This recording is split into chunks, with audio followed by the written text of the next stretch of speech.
Bonjour, c'est une présentation rapide du dispositif Maker, qui est un ventilateur mécanique d'urgence qui a été créé pour répondre à la crise pandémique du Covid-2019. C'est très rapide, Maker est un projet qui est open source, la totalité de nos plans, design, code, tout ce qu'on peut sont disponibles sur une licence qui permet à n'importe qui de le reproduire, de le modifier, de l'industrialiser et ainsi de permettre de sauver des vies. C'est un groupe de gens qui l'ont construit dans cet objectif. Maker, c'est un dispositif qui est simple. Simple à produire en grande quantité, simple à comprendre, qui permet à beaucoup de systèmes de compliance, de conformité, de l'ajouter dans quelque chose où on se dit que c'est bon de mettre un patient dessus, et simple dans sa conception, ce qui nous a permis de le mettre au point rapidement. Pour autant, il est en train de passer les tests de conformité et il est apprécié déjà par de nombreux médecins qui ont été nos conseils quand on l'a construit. Comment fonctionne une Maker? Donc une Maker, c'est un système assez simple, c'est une boîte. On va distinguer trois zones principalement. La zone d'électronique de puissance, la zone électronique et la zone aérienne. Fondamentalement, la puissance c'est simple, on a une alimentation qui nous permet de convertir le courant et on a deux batteries.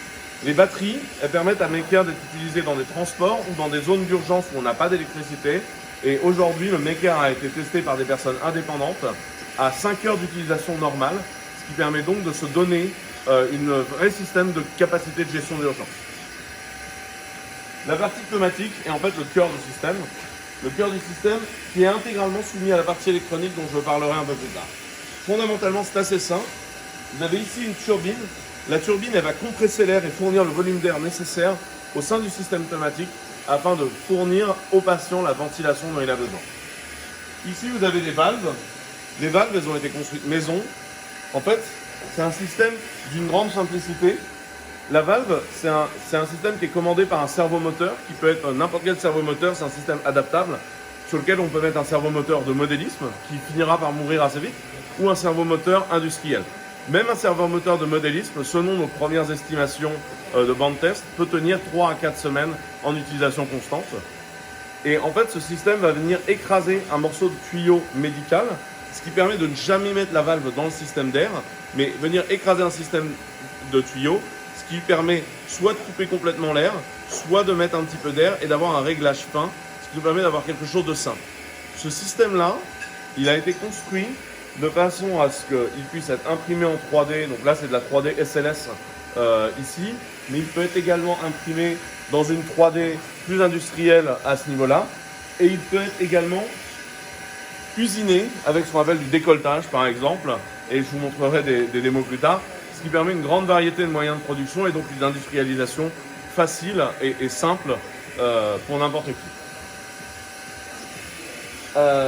Juste avant la valve, on a un système de mixing d'O2 qui permet d'ajouter de l'eau d'eau dans le système. Donc si un patient a besoin d'O2, on va pouvoir insérer de l'eau de là, régler à ce niveau-là la quantité d'O2 qu'on envoie, et permet donc au patient de récupérer la dose d'oxygène qui peut lui manquer.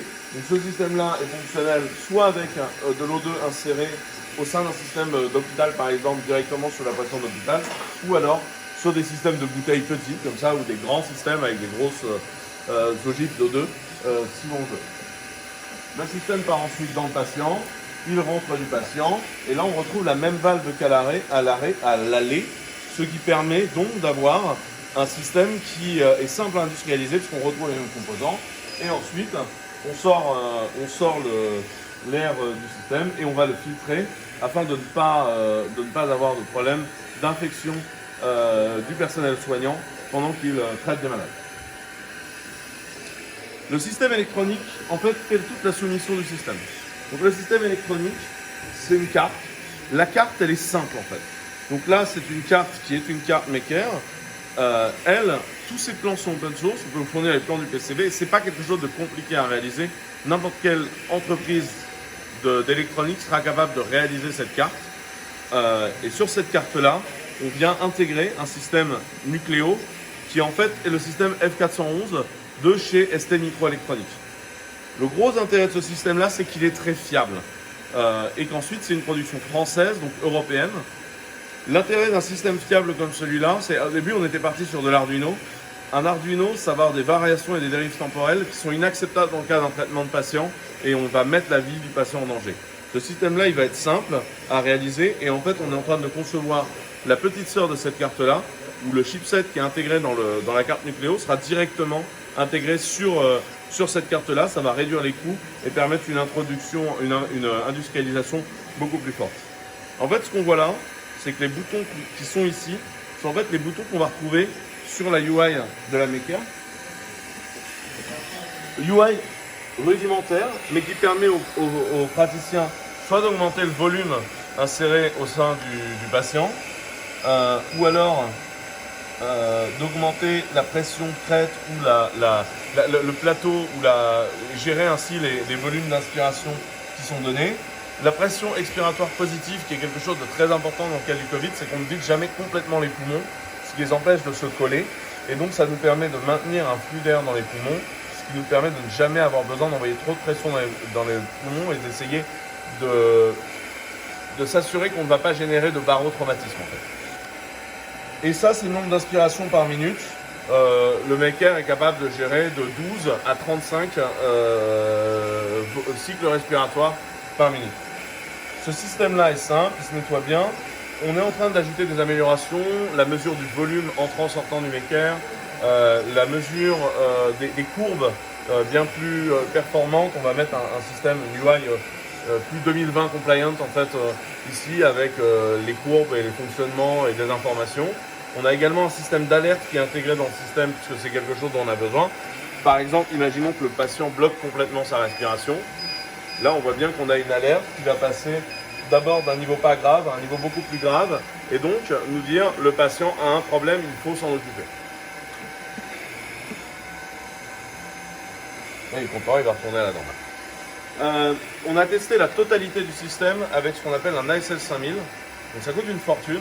Ça, c'est un système qui simule le comportement d'un poumon. C'est le système le plus évolué du monde pour simuler le comportement d'un poumon et la totalité des organismes régulateurs s'appuie en fait sur ce système-là pour normaliser ce type d'appareil. Aujourd'hui, si on regarde de près les courbes qu'on obtient, on voit qu'on obtient exactement ce qu'on a demandé, c'est-à-dire que là, on a une pression de crête, une pression de plateau et une pression expiratoire positive.